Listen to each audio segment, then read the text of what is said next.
Like Kentucky's only getting better as the season goes along. Florida with Billy Donovan and Calathis only getting better as the season goes along. So the beginning of the season can be really key to see how our team starts to mature, how they start to blend together, especially with that lack of leadership. Yeah, no doubt about it. And speaking of young guys going from the hardwood onto the baseball diamond, it was the debut today for David Price, getting called up just a little while ago. Took on the Yankees in relief, pitched I think it was 5 1/3, giving up just 2 runs, looked dominant, just 3 hits. What do you think? Was it a good start? Yeah, man, I just love reading the articles with Gam about how he was out in Yankee Stadium, taking pictures with his phone, laughing, or hanging out with his teammates. Articles, players ribbing him for, back when he was a freshman at Vanderbilt. He joked about how I guess he got really upset. He was doing poorly in class and had a rough outing in practice maybe, so he was gonna go work at McDonald's. So they had the guys today. The pitchers were making fun of him, saying, "Hey, Burger King is available if you guys want to go there after this game if you get roughed up." So I just love that. There's a quote too, about how he's still a kid out there, and that's what I love seeing, how excited he was, and he's a multi-millionaire, yet he's wide-eyed, like just one of how we'd be out there. Right. And also it's kind of exciting for the Rays fans too to see a guy go out in Yankee Stadium, no less, in one of the last days that stadium would be standing, a very historic baseball monument, not be intimidated, go out there. You know what? Derek Jeter gave him a welcome to the Major League Baseball moment with that home run, but at the same time, he showed some promise, and that's really all I can ask for. Definitely. I mean, he's so good, and I think that's the one thing that maybe it doesn't get lost in it, but that's looking at it from a Vanderbilt perspective, the guy is throwing 95, 96 miles per hour with that fastball. He's got plus off-speed stuff. I mean, he's just that good. I mean, do you think we're looking at someone who's going to be one of the top pitchers in the league within the next years? I don't think there's any question that he's got the stuff and the makeup to be a #1 pitcher in this league. And I think what's great is, like what we've talked about the past weeks, is that Tampa Bay can afford to be called, he can come pitch in relief. There's no pressure on him to be the man right now. And he just loves being out there, and I think it's great for him. He'll always remember this, pitching in Yankee Stadium, his parents were in the crowd.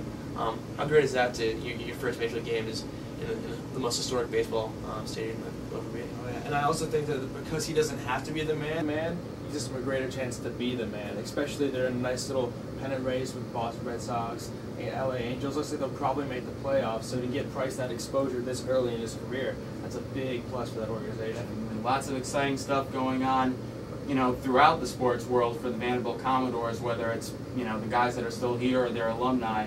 Anyway, we'll be back in just a little bit. Brian, 3-0. What's that mean for you for the Vanderbilt program?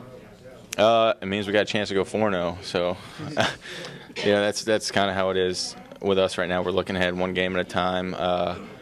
We know what we can do with it, but it's one step at a time, and we're looking at Ole Miss right now. So. Do you think you guys are becoming a second-half team more than ever? Yeah, we've spent a lot of time in the offseason conditioning our bodies to be a second-half team, to be that fourth-quarter team, and it's really showing right now the hard work that we put in the winter and then in the summer, and then we've had great practices and great camp and everything. So yeah, we're there. So. You guys at the 3-0 start, what kind of energy are you guys feeling in the locker room?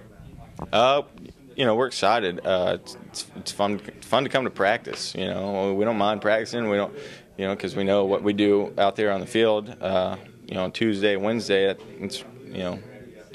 we get the result on Saturday. So.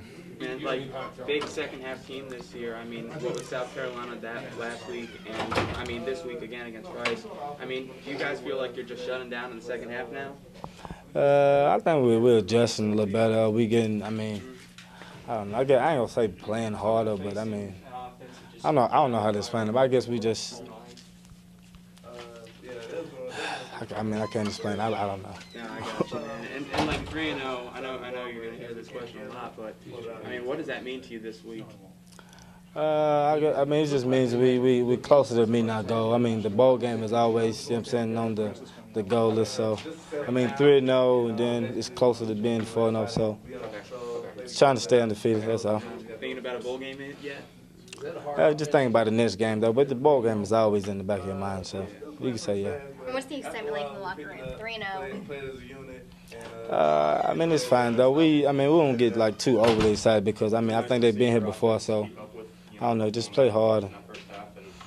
Well, we're back on a regular schedule, and we got a big game coming up with the University of Mississippi, and It's going to be a great challenge for us to go down to Oxford and play them, but we're looking forward to it.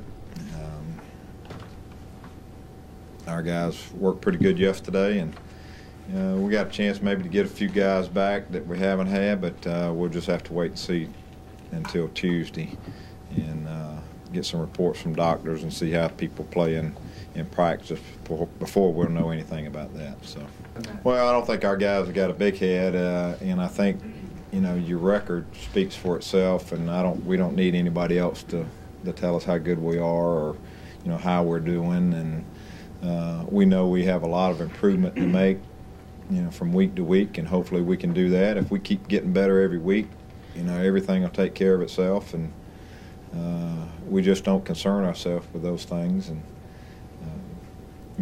like I say, our players are pretty smart. They know what's going on. Well, it's not. I think he brings an attitude and a toughness and an efficiency in offense to Mississippi. I think has made them so much better. You can just see they take care of the ball. They play hard. They run the ball hard. They try to hit you with some big plays, and it's just his trademark is there. But as far as any similarities, I just think he makes them a lot better. Well, he's delivered. He's given them a quarterback who can throw the football, and I think that was one thing we didn't worry a whole lot about last year. I mean, we knew that they had the big play capabilities, and they hit us on a big play.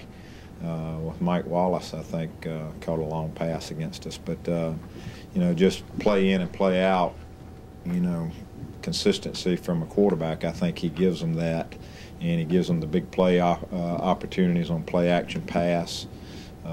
So I've been very impressed with him and how they've used him and combined it with all the other qualities of their offense. They got a huge offensive line, and they've done a good job with the transition.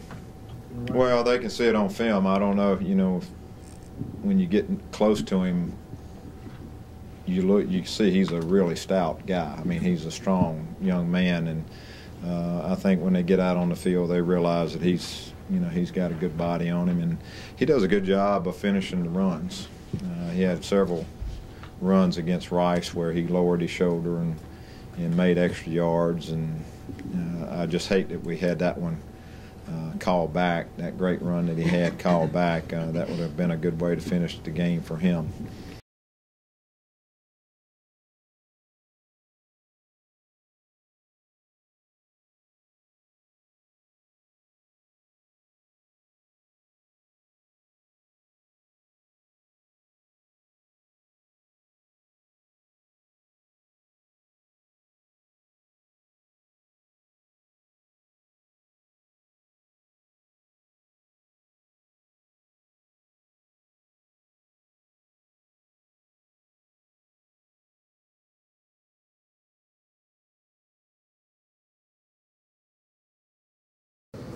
Going off campus this week, we have a social phenomenon that again is coming to the surface through sports.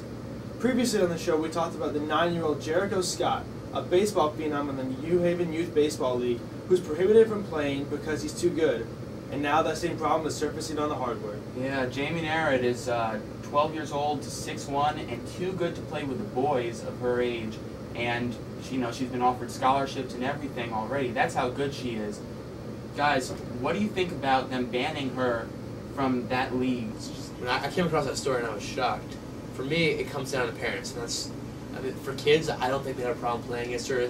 As a 12-year-old boy, I would have had no problem playing with a girl. If she was better than us, I would have loved that challenge. To me, it comes down to the parents saying, "This girl's not going to block my son's shot," or "This girl's not going to, take minutes away from my son." So I think that's where, for me, the big problem comes when you have parents who are overstepping their bounds and interfering with younger kids in their sports. I think this is also points at our individualist culture overall. When we talk about sports, we're always looking for the sports hero, and all the parents, like you said, want their kid to be the hero, to have their shiny moment. But when you come across a girl who's this good, don't you just want to be surrounded by that greatness? It astounds me. Yeah, and I mean, but it's almost different at some levels, you just kind of wonder, you know, should they be moved up to the next level? I know